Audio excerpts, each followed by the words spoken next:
Kia ora everyone, this is Mike Kirkby-Sing. I'm just going to make a short little video reflecting on John chapter 19. So if you haven't read John 19 or looked at the other video where I read it, then do that first. So what did you think? What did it make you think about? What did you hear? Here's four things that I kind of reflect upon. The first one is irony, the second one is horror, the third one is fulfillment, and the final one is love. And so that first one is irony. The very name of this day, Good Friday, it's a pretty ironic kind of name, isn't it? And we see lots of irony in John chapter 19. Think about the sign that they put above Jesus. This is Jesus of Nazareth, the King of the Jews. It's meant to be an ironic kind of sign. Think about the irony that it's chief priests, that it's the religious leaders that have Jesus crucified. What about the irony of Pilate, the governor, who believes that truth is kind of relative, and he meets truth in the flesh, Jesus. And then there's the irony that Jesus, the sinless one, takes the place of a criminal, Barabbas, on the cross. So there's irony in the gospel. There's irony in our world today, and there's kind of irony in our own situation, isn't there, that we've been kind of made to self-isolate and we're kind of no longer in control. And one of the things we kind of used to in our time and age is being in control and having control over our situation, being able to fly all over the world or do whatever we want.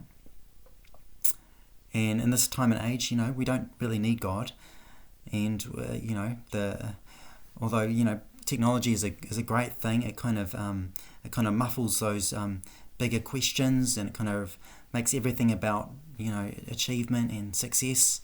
But this kind of situation, the irony is we're kind of forced to ask maybe some other questions about how we're living and about the meaning of life, and is there a greater purpose to life, and maybe is it anything to do with God? And so there's some irony in the situation we're in, but also the possibility of asking these deeper questions. So the second thing that I noticed there is horror. Plenty of horror in the chapter, and the way in which they treat Jesus, the way in which they inflict pain upon him.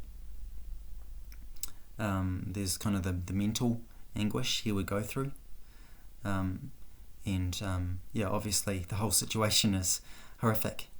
And of course, in our own day and age, and now, of course, horror is more than a movie genre. It's a reality for many people, and we, of course, think of those who are suffering with COVID-19. Many people in intensive care, many people have lost their lives. Many families experiencing kind of the anguish of losing loved ones much too early. And so, we lament with those people. Horror is a part of our world, and often we inflict it on one another.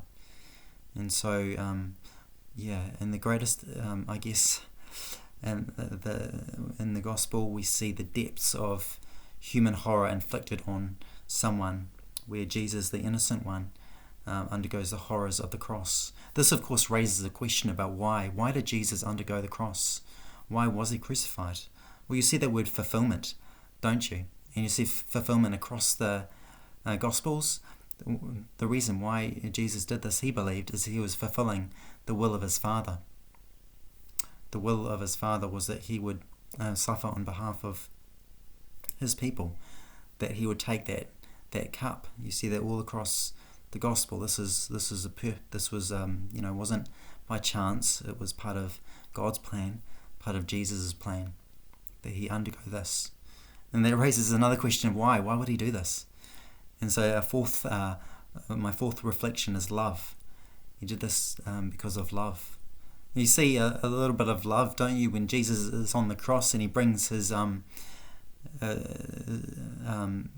and the other together.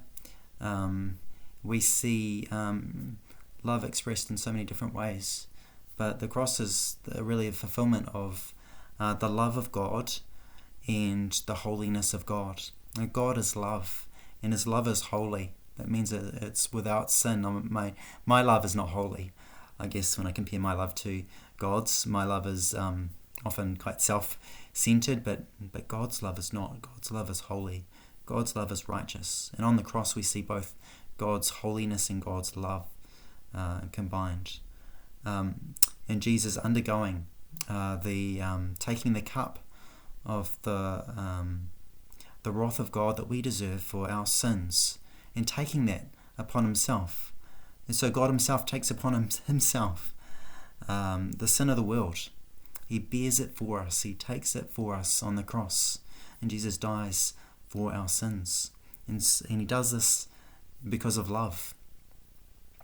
Because he loves us. Because he loved the world. And obviously that brings us to our, the most well-known verse in the Bible, John 3:16. For God so loved the world that he gave his one and only Son, that whoever should believe in him should not perish but have everlasting life. And so we see love in John chapter 19. So there's some reflections from me. Irony, horror, fulfillment and love. What did you reflect on there? I hope you have a happy Easter.